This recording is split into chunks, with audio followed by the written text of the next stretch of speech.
Hey everyone, this is Mel. Welcome to Crazy Desert Knitting on another episode for us today. So I wanted to welcome everybody. So for all of you returning to you guys, welcome back to the Crazy Desert Knitting podcast, as well as the Crazy Desert Knitting family.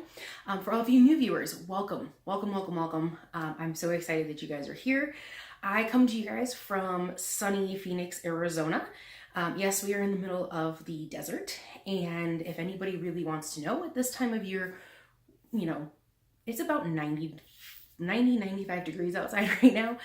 So for us, it's a really gorgeous day. However, my allergies are acting up really bad, so I can't put in contacts. And I sound a little stopped up. So if I sneeze in the middle of the podcast, I'm so sorry. I might or I might not edit it out. We'll see. So everybody's going to be asking, what is it I'm wearing? I have no idea if I've actually shown this on the podcast, but it was a previous whip, and it was a previous whip from like January, February, maybe. This is the Forest Weave top by Yumiko Alexander, and it is beautiful. I made this out of Juniper Moon Farms Zoe DK. It is a primarily linen cotton based blend. So for here in Arizona, it's really nice and it's light and it's cool. These are actually all cables through here. That's how it actually makes your pattern. It's cables and drop stitches. And before anybody says anything, yes, you do knit the entire thing, and then at the very end, you drop all your stitches. A little scary, I will admit. A little scary. It is meant to have a lot of positive ease. I purposely did the one size down from what I probably should have knit, according to her pattern and design. And the reason is 11 inches of positive ease on somebody my size does not look the best. Just saying. However, mine does not have nearly as much positive ease as I was anticipating it having. I thought it would have had a little bit more. Based on my math I was doing, I would have like 1.5 inches on each side, 2 inches on each side. I don't. Now, is it tight? By all means, no. I can pull it away from my body. I can, but it's not necessarily the biggest, not necessarily how it was originally intended. So I have a feeling by the time it starts to loosen up, it'll be fine. Now, does it look bad? By all means, no. I actually really enjoy this. This is actually really nice. It's comfy. It's soft. Juniper Moon Farms Zoe DK, it's linen and cotton, so the more you wear it, the softer it's going to get. It's linen. And I think it's like a 50-50 blend, if memory serves. Don't quote me on that, because I don't actually know. Just saying. But it's really nice, very comfortable. It's a gray color, as you guys can tell, because I don't actually match the back of my walls this time. The way this shirt is designed, you do need to wear like a tank top or a cami or something underneath it. I really like this color because it's kind of me color-wise. So, but I am wearing black underneath it today. So I do have a black tank top underneath it. But so that is this one. I did not realize until after I wrote all my show notes up that this was actually a completed object for you guys. And if you guys have seen it before and I missed it in my previous episodes when I was looking for it, I do apologize. But again, Forest Weave by Yumiko Alexander. Awesome pattern. Just saying. Okay, back to scheduledness. Again, I actually wrote an outline for today, so be really impressed, okay? Hope this episode to be approximately 25 to 30 minutes. It's kind of where I like all my episodes to be, because let's be honest, you don't want to hear me ramble about really weird stuff. It's all good, right? So today, actually read what it is I'm working on. Today, I'm going to go through some completed projects. I do have, I believe, 4 completed projects. I know, 4. Aren't you guys so impressed? I do have a current whip. What's coming up next on my needles? There's so many things going through my head, and I just can't pick any one of them to actually use. And then possible stash enhancement. Now, what that means is they have not actually been bought yet, but you guys will hear about that later. So, alrighty, let's get into it. So go ahead and grab yourselves a beverage. I'm using iced coffee today and my lovely Yeti. Good. So grab yourself your knitting, grab your beverage of your choice. Come on back and join me, and let's get started. Okay. Wow, hello. Okay, so the first one, again, I did not realize I have not shown this to anybody yet. Now, you will run through, I just dropped stuff off my table that's sitting next to me. And yeah, I don't normally have the table quite this close, but yeah. Let's just go with reaching is painful. I don't know, I didn't show you guys this. I showed you guys this in progress, I think. Either that or it was way before it started, because the last show notes I can find was before it was even started. So, this here is Clockwork by Stephen West. And I'm actually going to kind of drape it over myself because it's just beautiful. If I showed this guys to you guys before, I do apologize again. The last notes and when I went back through the last stuff, apparently you guys haven't seen this yet. It is Clockwork by Stephen West. This is a paid pattern. It was actually a pretty non-insane pattern from him. I've kind of wanted to do a Stephen West pattern. It was part of one of my goals. I don't know if anybody remembered. From earlier of the year, I had a set of goals and one of them was to knit a Stephen West pattern. But I didn't like his insanely crazy ones. I don't know if you guys remember, but a while ago, I actually stole Packy the alpaca, who sits here on my desk, from a friend of mine. And so the deal was if I knit her something, I could keep Packy the alpaca. So this is what I chose to knit for her, and she likes purples. This is knit out of Nubile and Nubile paint. So I'm going to pull this up to the camera a little bit.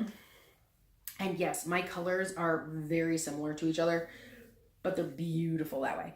The bluer of the two is the Nubile. It is 75% wool, 25% silk, and that colorway is called Lupine. The more purple of the two, so you guys can definitely see the purple in the stripes here, right there. That is Nubile paint. You guys can see that. And that is called Montana Nights. Again, these are all from the maker of Huasco, and do not ask me to pronounce her name because I can't do it. But again, 75% wool, 25% silk for both of them. Nubile paint, which is the purple color, comes in a skein of 545 yards per skein, which is a lot of yarn. It was approximately $30 at my local yarn store. A little bit nicer. I think it was just under $30. But again, absolutely gorgeous. Nubile came in a 272 yard skein. Sorry, my lights are doing some really weird things. And beautiful. It came, purchasing it from my local yarn store was just under $14, $15, something like that. Just to give you guys an idea. Yes, it's because of the silk content. Now, I'm also going to warn you, I like to sit here and feel this. Like, if you guys could feel this, it is just dreamy. It's something that you wouldn't mind having sit next to your face. Oh, that's so pretty. It's so nice. I'm not sure my friend's going to get it. Like, maybe I'll make her something else. I don't know. Okay, so that's my first completed object. I will stop gushing over it. It's all pretty. Toss it up there. Sorry if you guys hear any rustling. JD likes to lay on things, and he's sitting on the bed next to me, and he just got down, so you're going to hear him clicking up his nails. My second completed object is actually a charity project for this year, and it is the Traveling Cable Hat by Purl Soho. It is so stinking awesome. I was in the mood to do a cable pattern. Don't ask me why, but it's turning up a little bit redder on camera than it actually is in person. It's a little more of a burgundy color. It's more of a deeper burgundy color. This is knit out of Encore worsted, which by the way, I don't really call it worsted. I call it more of a bulky, just to let you guys know. It's definitely on the bulkier side of the worsted, not on the lighter side of the worsted. But it's Encore, Plymouth, by Plymouth Yarn Company's Encore. It's in a burgundy color. I cannot guarantee you guys can get this color anymore. Partially because I bought this like 10 years ago. I had one skein left over from a project ages and ages and ages and ages ago. And it's my kimono sweater that I made. And I gotta be honest, been sitting in my stash ever since. And I was like, you know what? I want to do Campbell hat. So I did it. And I can't decide if this is going to go to a friend that lives back east or if it's going to go to charity. I don't know. But I personally wouldn't wear it with the brim up, but I just love this hat. Turn to the side for you guys. I like my chair because it swivels today. I did run into JD because he decided to get off the bed and lay on the floor. So I haven't decided if I should put a pom-pom on the top or not. But I think that's going to depend on who it goes to. So if it goes to charity, pom-poms are not always the best thing to have on them because they have a tendency to fall off and get dirty and messy and that kind of stuff. So, but traveling hat, the traveling cable hat by Purl Soho. Highly recommend the pattern. So easy to follow. Really nice cables. Worked up pretty quick because of the yarn that it was in. I think it's because mine was a little bulkier than what she was saying. Like they wanted to use worsted, which was a little bit on the lighter side of worsted, versus the one I used had a couple less wraps per inch. And I went up 2 needle sizes instead of just 1 like I normally do because mine was a little bit thicker. I did 1 less repeat of the pattern, but really, really liked this hat. Really fun, easy cable if you guys are looking for one of those. So there's that. Okay, next one. This is kind of gonna, I am in need of a ton of baby gifts, hence the baby mania. It's been a long couple of weeks, guys. I've been working a lot and not knitting a whole heck of a lot. This is one of my third finished projects, and it is a baby blanket. Now, I will tell you, the pattern is not 100% yet because I have not blocked anything.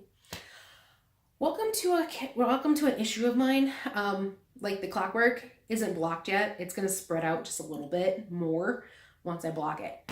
Part of the reason why I haven't blocked anything, I can't get down on the floor at the moment.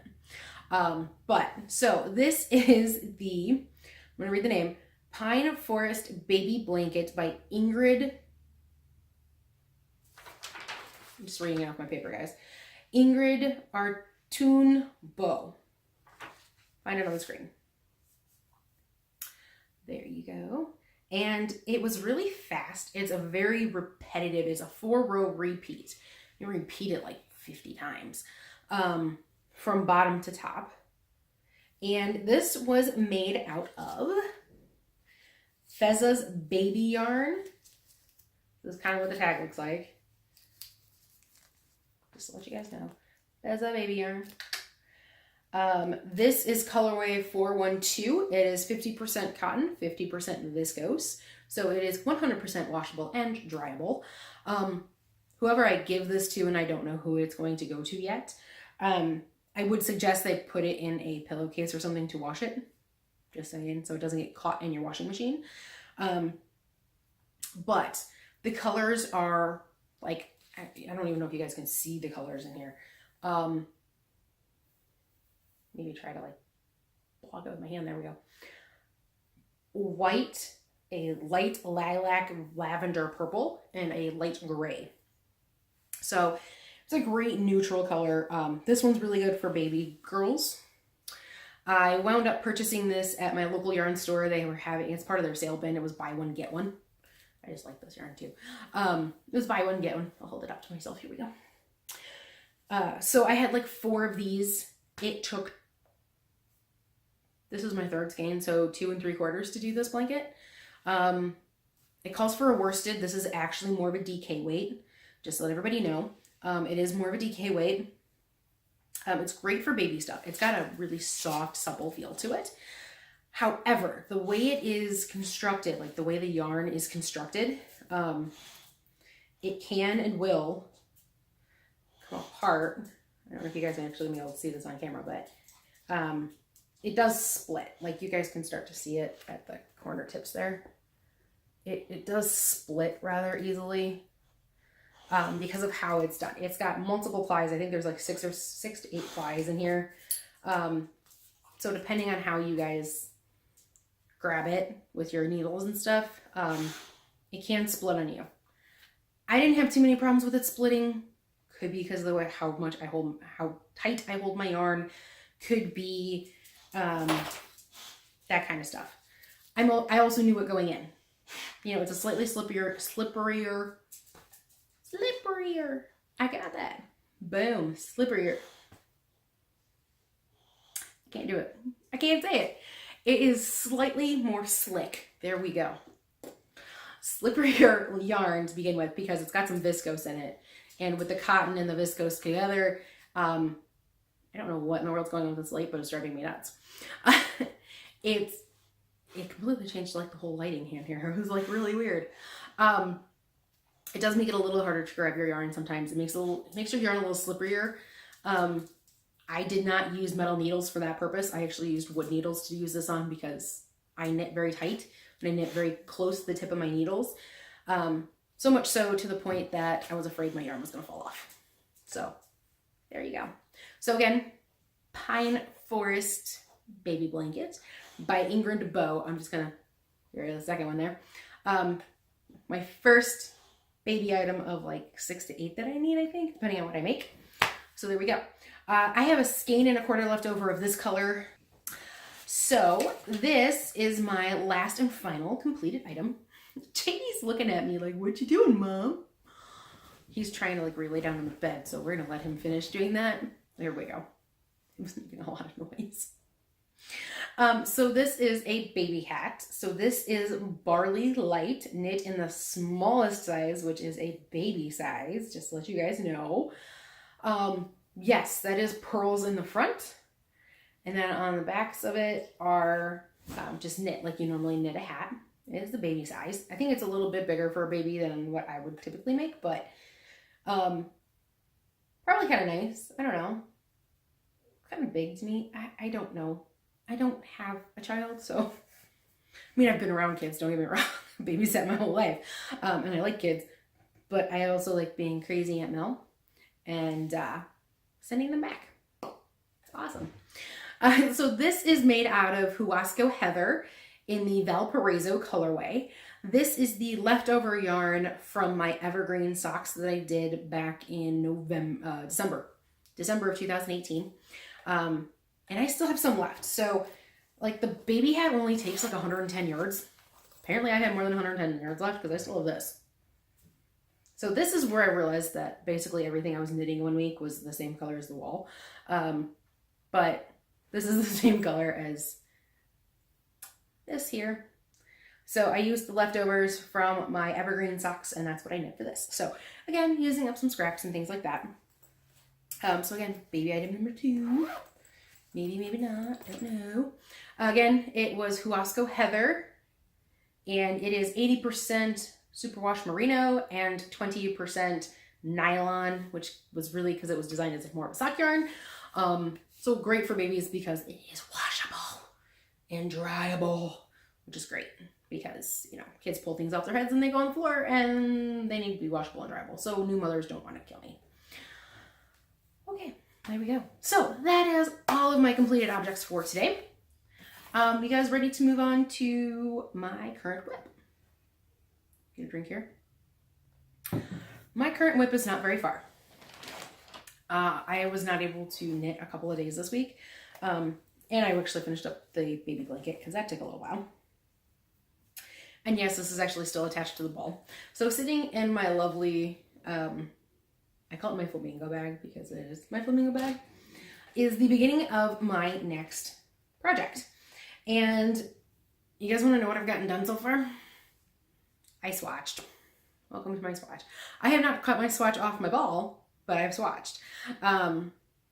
So welcome to that. This is a swatch for the Rhombi by Terri Kruse. It is a short sleeved cardigan.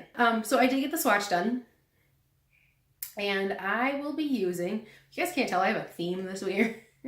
I am using Huasco Botany lace or multi-botany lace, I think is what it's actually called. Yeah. Huasco multi-botany lace in a green, yellow, and gray colorway. And it is 100% merino, superfine merino wool. So this is what it looks like actually like knit up into a swatch, gauge swatch. This has not been blocked yet. You guys can't tell, I have blocking issues. I really don't like blocking things. And each skein is 454 yards. I bought this online from a D-stash. Bought it on eBay D-stash, I think. So that is my whip. I can't say much more about it. The pattern is Rhombi by Terri Kruse. It's at the top of the screen, or before top of the screen, you know, whatever. I'll stick it on here somewhere. Okay, so what is coming up next on my list? So, as I said, it's baby mania around here because I need a lot of baby Adams. So, one of my lovely knitting friends actually made these for somebody that she knows, and they came out of a baby book that she had, and they're little Converse. I don't know if you guys can see the picture.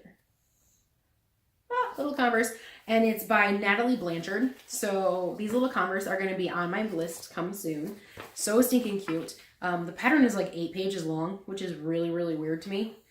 It's 8 pages it's 8 pages single-sided with a lot of pictures in here. I have no idea where you guys can find this. It came out of a book. Again, it came out of a book that a friend of mine had. So it's weird. These are going to be made out of stash iron because they're baby booties and they don't take very long. But they look like a little baby Converse, which is stinking adorable. So that's going to be pattern number 1. I am thinking about making a second baby blanket. And that's going to be out of a baby yarn probably. And I don't know if it's going to be a castle baby blanket or the honeycomb baby blanket or what. But it's going to be something. So I do need another baby blanket. I'm thinking about making a couple of baby sweaters, so like little baby sweaters. Maybe the one by Hokey Locatelli, because there's no seaming in that one. I'm really excited about that. I've seen a couple other people on Ravelry that have made it, but hey, I don't know. My big project after I get my Rhombi done is going to be Time of the Doctor scarf, and I'm reading it off my paper. Sorry, guys. It's going to be Time of the Doctor scarf, and it is by Tess Campbell, and it is a Doctor Who scarf. It's designed Doctor Who, and it's got clockwork pieces, and it's got the foam, it's got the police booth coming out of it, and one of my friend's husbands is a giant Doctor Who fan. So I saw this scarf, and I was looking for, again, another one of my goals for this year was to try something new in knitting, and it's a double knit pattern. So I'm kind of looking at it going, okay, double knit seems okay. I could probably figure it out. Somebody showed me once, like eons ago. And I never actually went home and actually tried it. I just watched how they did it. So there is a lovely knitter in my group who is just absolutely, my local knitting group, who is absolutely amazing. She does amazing lace work. And she knows how to double knit. And so she said she would teach me. And so I actually haven't repurchased the yarn, but it's most likely going to be a white and like a royal blue, but not like a bright royal blue, but just like a royal blue. Because apparently those are the colors of the show. And so I thought I would try to learn how to do this and make this really cool looking scarf. And so we're going to see how well that goes. So that's the big project coming up next on my list for me. But you know, that kind of stuff. Okay, moving on. Grabbing a drink. Possible stash enhancements. Now, I have not actually purchased anything since the last time I was here. Most of the stuff I've been knitting with has been out of my stash, which is really great because it's helping with the whole, you know, reduce your stash. Now, before anybody says anything, no, I have no problem with anybody with a big stash. I actually think it's great, especially if you can see your stash. That would just make me happy. Like I could just walk by and feel something because I'm extremely tactile. I like things that feel good. Gorgeous. I have no problems with people having big stashes. Like, don't get me wrong. I think it's beautiful, especially if you can see it. Why not, right? I just don't have the space for it. Unfortunately, I'm a little space constricted. Now, if I had a shelf where I could stick all my pretty yarn and just walk by and touch it every day, I would totally do it. But I don't have a shelf space for that. So part of reducing it would be allowing me to have that shelf space. So that's why I'm doing it. So I haven't bought anything in a while. There we go. My preemptive thing came. So I haven't bought anything in a while. Again, nothing against big stashes. I like it. I'd want one, but I don't have space for it. But something I don't own yet, a tool in knitting, or 2 tools in knitting I do not currently own, are a ball winder or a Swift. And most people are sitting there going, what do you mean you don't have one? I don't have a ball winder or a Swift. So, for example, switching over here.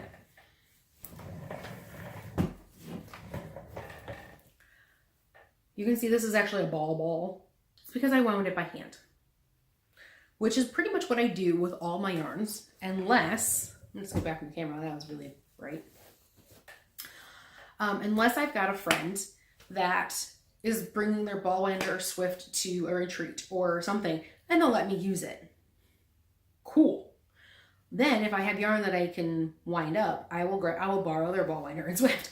Otherwise, I do it by hand. So recently I've been considering purchasing a ball winder and a Swift. And, you know, I kind of looked at some things and I've used some other people's. A lot of people have the Knit Picks Royal, I don't think Royal makes it anymore, but you guys know which one I'm talking about. The small encased one that has a small little crank to it. Great. One skein of yarn, approximately 400 yards, perfect size little cake. Well, I have a tendency to buy yarn that is not that small. My skeins are a little bit bigger than that. So that's one thing I kind of started thinking about. I was like, okay, well, I've got some yarn that is 500 yards, 600 yards per skein, and they don't fit on those little small ball winders. So I'd have to cut the yarn and rewind a second ball. I don't like that concept. The less I have to weave in ends, to me, the better off I am. Just a thought. I don't know. So there's that. So I started looking at various ball winders and Swifts. So I was looking at things more like the jumbo ball winders and things like that. So those are a little more expensive. Another reason why I started looking at those jumbo ball winders is because they're a little more hardy. I did almost break somebody's smaller Knit Picks ball winder once. I got winding and almost broke off the handle. So I need something that's a little bit hardier than the average person, because apparently I'm a little bit rougher on ball winders than most. So there you go. So I started looking around and I saw a Stanwood ball winder, and it goes up to 10 ounces of yarn, which is approximately 2.5 average skeins. I'm like, okay, perfect, right? 2.5 skeins. Awesome. I don't know. I haven't purchased it yet. I don't know if anybody else out there has one. And they want to let me know. I've heard good things about them because, and they have a tendency to wind slightly tighter balls, which I kind of like. I don't like loose balls of yarn, cakes of yarn. But if anybody has any experience with a Stanwood, I know it has 2 feeders and it's jumbo, 10 ounces. It's mostly metal. I would actually go for the name brands over some of the non-name brand versions. Read a couple of reviews on the non-name brand ones. With the metal gear parts, you actually have to oil them. Let's be honest, I'm not going to remember to do that. Whereas the silicone version that comes from Stanwood, which is the original, you don't have to do that with. So there's my reasoning behind that. I'm lazy. I don't want to do that. Second, Swifts. If anybody has a Swift that they really, really love, I've used the wooden, like Knit Picks, Knitter's Pride, the traditional wooden umbrella Swift. I've used those before. Now, the question that I have for somebody out there that maybe you could tell me this or not, the pale woods don't seem to be as polished as like the darker stained woods ones do. Is that true? Am I crazy? Because they have a stain on them, so I'm assuming they have a lacquer on them. Does that make a difference in how well they spin? Does it make a difference? I don't know. This is my question. Or is it better to get an Amish Swift that actually breaks down into smaller pieces and you can store away? Again, storage for me is an issue. So that's something I'm thinking about. So if you guys have a preference one way or the other, pop a comment in the comment box. I would really love to hear about it, because these are 2 things that I'm considering purchasing, and I'm not afraid to spend a little bit more money on both of them to get something that's a little bit better. But again, let me know, because I if I'm going to buy a tool, I want to buy a decent, good quality tool that's going to last me a really long time. So please give me your guys' input. I would love to hear it. So pop a comment in the comment box. I'd really appreciate it. Okay, that's all my stuff. Okay, so that's everything. So hopefully I will have lots and lots of completed items for you guys next time here on the show, or our next podcast, which will be in probably 3 weeks, not 4 weeks, like it was this time last weekend. I was at a friend's wedding, so we'll see. We'll hope. But I am trying to keep track to 1 a month. So this is April's. Also, if you guys enjoyed this video, please go ahead and give it a thumbs up. If you guys want to see more videos of this podcast, go ahead and subscribe down there. All the information you guys are going to need, including how to find me on Ravelry and all that kind of stuff, is all in the description box below. Probably should have said that at the beginning, but description box below, names of yarns, names of patterns, my Ravelry name, so you guys can keep in touch. Leave me comments. I love to hear from you guys. That'd be great. So on this lovely Easter weekend, if you are of that religion, happy Easter to you guys. If you are Jewish, of the Jewish faith, happy Passover to everybody as well. I don't know if happy Passover is exactly how you say it, but please take it in the spirit that is intended. So until next time, everybody, just keep knitting, and I will see you later. Bye.